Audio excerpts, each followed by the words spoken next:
Then there's uninvolved or neglectful parenting. That sounds pretty concerning.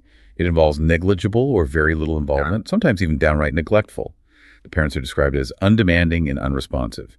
Communication is scarce or mostly absent. Yeah, they might provide the basics, food, shelter, but often most children are left to fend for themselves. There's a real lack of that emotional connection, the nurturing aspect, and definitely no advice and guidance. The source mentions one potential advantage, that kids might learn to fend for themselves and become self-reliant early. But that sounds like a pretty lonely way to grow up, doesn't it? It really does. And the style is not at all popular for very good reasons. It leaves a deep, lifelong negative impact.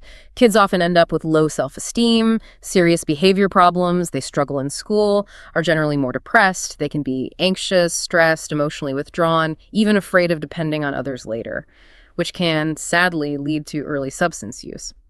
The core message here is that parental love and affection, that's like the primary basic need for emotional growth, for trust, for security.